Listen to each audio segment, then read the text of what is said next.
Okay, today we are going to be making scrapbook ribbons, and I'm going to be using Paint Shop Pro 10. You can use other versions. The settings are all the same. You'll have to find the tools maybe in different places in the different versions, but you can use any of them. Even Photoshop, if you have working knowledge of Photoshop, you can make these in Photoshop. I've never used Photoshop, so I can't tell you what the settings would be. Okay, so this is what we're going to be making, these ribbons here. So I'm going to close this out for now. What we'll need for this tutorial is 2 colors. I picked the same color, different shades. I picked a dusty rose and a light pale pink. I'm going to set that aside for now. And we're going to need a pattern. Now for this specific tutorial, I'm using this vintage flower pattern. Now when I look for a pattern, I just Google. I Google in whatever I'm looking for, click images, and literally millions of images come up with patterns, you know, whatever you're looking for. But I really like this, except for the color. Don't really like the color, but it doesn't really matter because we won't need the color in it anyhow. So let's get started. We'll do that first. We'll take out the color. We're going to activate our pattern. We're going to go to image, and we're going to click grayscale, and that will take out the color. Now we're going to need to make this seamless, so when we fill our ribbon there won't be the seams halfway down the ribbon. We're going to go to effects, image effect, and seamless tiling. We're going to tiling method will be the corner, direction will be bi-directional. Then settings and corner style, they're going to be the default settings, so we're just going to leave them as is, and we're going to click OK. And now we have a seamless tile. Now we're going to minimize that for now, and we're going to go to File, and we're going to create a new, and the size is going to be 600 in width, 600 in height, and the resolution will be 300 pixels per inch. It's going to be a raster background with a transparent image, transparent background. And we're going to click OK. Now we're going to zoom in so it's 100% so we can see what we're doing. Okay, first we're going to need to select our selection tool. Now the size of your ribbon is purely whatever size you want to make it. There's all different kinds of size ribbons. You know, it's purely up to you what size to make it. For now, I'm just going to make it a standard size,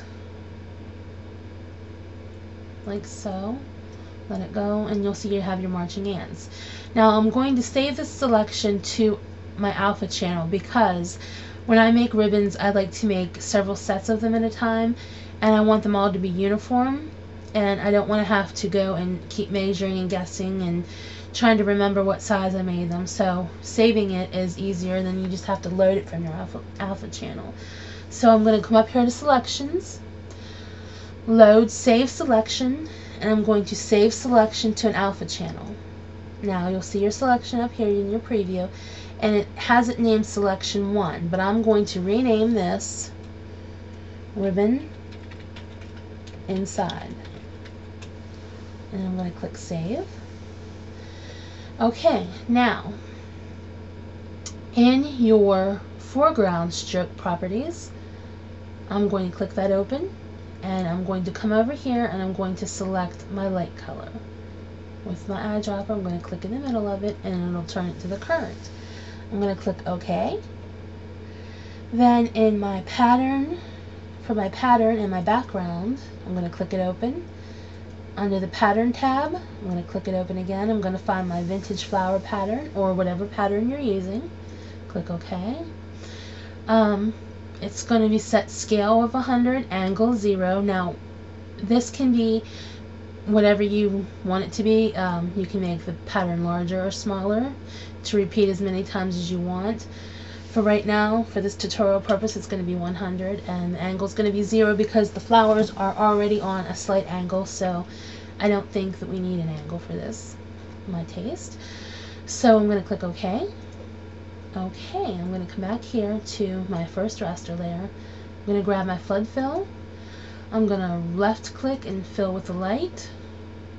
Then I'm going to click raster, new raster layer. Okay. I'm going to then right click and flood fill with the pattern. Now at this point your color will disappear, and that's okay because that's what's supposed to happen. Then you're going to come up here to the blend mode. You're going to click it open, and now you have all these settings, and you can experiment with whatever setting you want. I like the overlay. It gives it a nice glossy, I'm not sure if it like shows up on the video, but it gives it a nice glossy look. But for right now I'm going to use the soft light. It gives it a nice soft subtle vintage look. I'm going to right click on my raster, the top one, and I'm going to click merge and merge down. That's going to give me one layer. I'm going to click new raster layer and click OK. I'm going to go to selections. Now we want to make this so we have a border of our dark color. So we're going to need to go to selections, modify, and expand. We're going to expand by 4 pixels. We're going to click OK. Now we're going to load this to our alpha channel as well. We're going to come up here to selections, load and save selection to alpha channel. Here you have your preview. It has it named as selection 2, but we're going to name it ribbon outside. I'm going to click save. And now we're going to flood fill this with our dark color.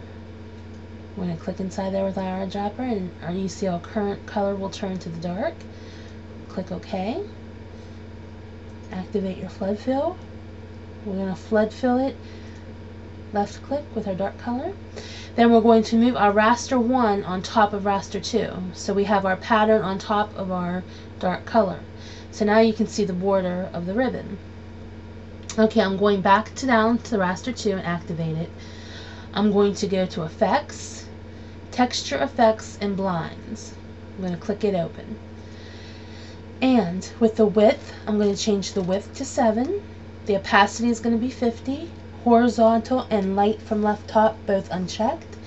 And since this is my dark color, I'm going to shade with my light color so we can see the difference.